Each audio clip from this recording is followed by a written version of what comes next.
الحمد لله رب العالمين والصلاة والسلام على سيد الأنبياء والمرسلين وعلى آله وأصحابه أجمعين وأشهد أن لا إله إلا الله وحده لا شريك له وأشهد أن محمدا عبده ورسوله أما بعد فأعوذ بالله السميع العليم من الشيطان الرجيم من همزه ونفخه ونفثه وأقيموا الصلاة وآتوا الزكاة وأطيعوا الرسول لعلكم ترحمون۔ مختصر سی آیت کریمہ آپ کے سامنے قرآن مجید کی تلاوت کی گئی ہے۔ اللہ تبارک و تعالیٰ نے اس میں 3 حکم دیے ہیں۔ پہلا حکم فرمایا وَأَقِيمُوا الصَّلَاةَ، نماز قائم کرو۔ دوسرا حکم دیا وَآتُوا الزَّكَاةَ، زکوٰۃ ادا کرو۔ اور تیسرا حکم ہے وَأَطِيعُوا الرَّسُولَ، رسول کریم صلی اللہ علیہ وسلم کی فرما برداری کرو، اطاعت کرو، لعلکم ترحمون، تاکہ تم پر رحم کیا جائے۔ یہاں 2 چیزیں، اقیموا الصلاۃ آتوا الزکاۃ، نماز قائم کرنے کا حکم اور زکوٰۃ کی ادائیگی کا حکم، اور اس کے متصل بعد نبی صلی اللہ علیہ وسلم کی اطاعت کا حکم، فرما برداری کا حکم۔ اس میں اشارہ ہے کہ نماز ہم نے قائم کرنی ہے رسول کریم صلی اللہ علیہ وسلم کی اطاعت میں، زکوٰۃ کی ادائیگی کرنی ہے، صدقات و خیرات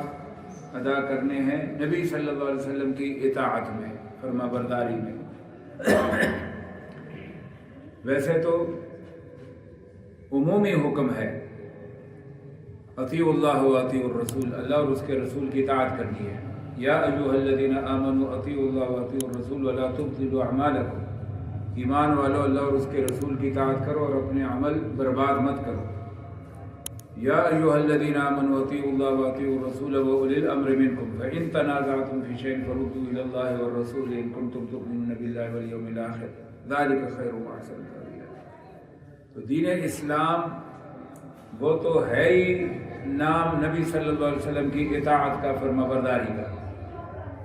لیکن پھر دین اسلام میں کچھ امور ہیں بہت زیادہ اہم، اور ان اہم امور میں سے ایک اہم امر نماز کے قائم کرنے کا ہے، زکوٰۃ کے ادا کرنے کا ہے۔ تو اس کے ساتھ بھی اللہ تبارک و تعالیٰ نے اطیعوا الرسول فرما دیا کہ کوئی اپنی مرضی کی نمازیں نہیں پڑھے گا، اپنی مرضی سے زکوٰۃ کی ادائیگی نہیں کرے گا، کہ کبھی کہے گا کہ جی وہ زمانہ تھا اس میں 2.5% ٹھیک ہے زکوٰۃ بنتی تھی، بعد میں حالات بدل گئے، اب جو ہے وہ وقت کا امام اور وقت کا وزیر اعظم اور وقت کا صدر یا کسی مسلمانوں کا اجتماعی نظم وہ اس کو طے کرے گا کہ بھئی زکوٰۃ جو ہے وہ کتنی ادا کرنی ہے۔ اور یہ نہیں ہوگا کہ آپ کی مرضی ہے کہ زکوٰۃ اور ٹیکس کو ایک کر دیں کہ جی جو ہم ٹیکس دیتے ہیں بس یہی زکوٰۃ ہے۔ نہیں، اطیعوا الرسول، نماز کو بھی قائم کرنا ہے، زکوٰۃ کو بھی ادا کرنا ہے تو رسول کریم صلی اللہ علیہ وسلم کی اطاعت میں فرما برداری۔ نماز باجماعت ادا کرنی ہے، نماز 5 وقت ادا کرنی ہے، نماز نبی صلی اللہ علیہ وسلم کی سنت کے مطابق ادا کرنی ہے۔ اس کی اہمیت کو آپ اس سے اندازہ لگائیں کہ نبی صلی اللہ علیہ وسلم نے ایک موقع پر نماز صحابہ کرام کو پڑھائی ممبر پر کھڑے ہو کر، ممبر پر کھڑے ہو کر، اور جب سجدہ کرنے کی باری آتی تو آپ پیچھے کی طرف سے اترتے، قبلہ رخ ہوتے۔ تو یہ نہیں کہ رخ مبارک جو ہے وہ قبلے سے ہٹا کر نیچے اترتے ہو، نہیں، پیچھے قدم نیچے کر دیے، پھر قدم کیجیے اور ممبر کے پاس جو ہے وہ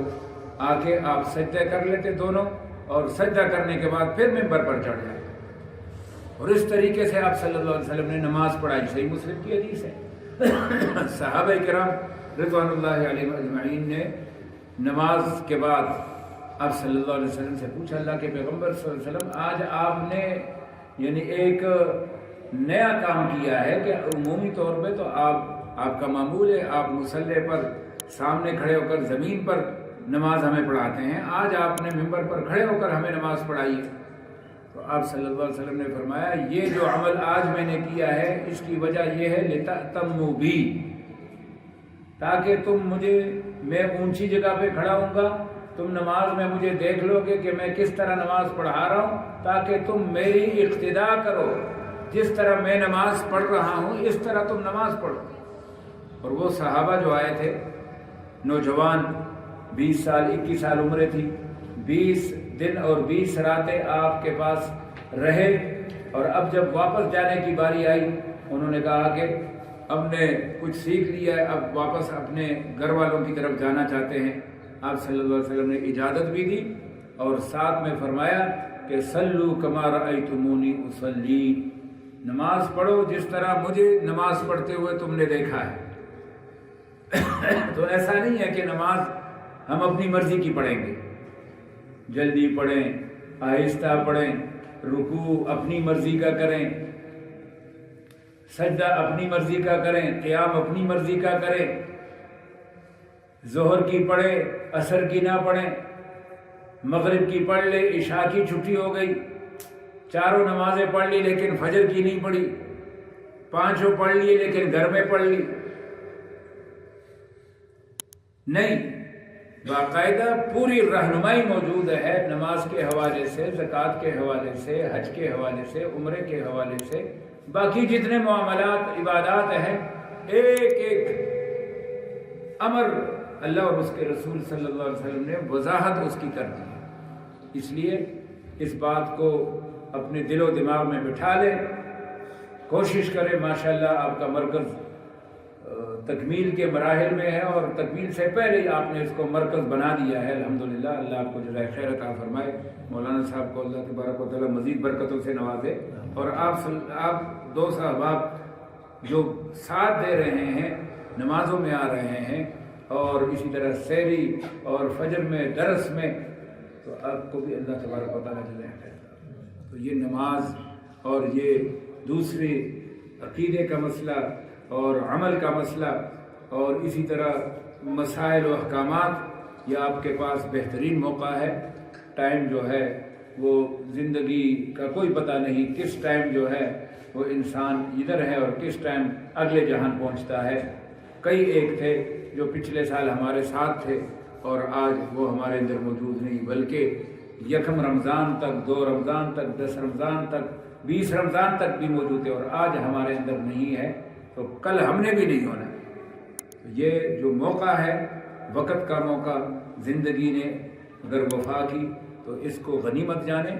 اور کتاب و سنت کو سمجھنے اور اس کو کا علم حاصل کرنے، اور بالخصوص جو امور مہمہ ہیں، اہم امر، عقیدے کا مسئلہ، نماز کا مسئلہ، اس کو سیکھنے کے ساتھ ساتھ اس کے جو ہے وہ دلچسپی رکھیں اور نماز کتاب و سنت کے مطابق، نبی صلی اللہ علیہ وسلم کی اطاعت کے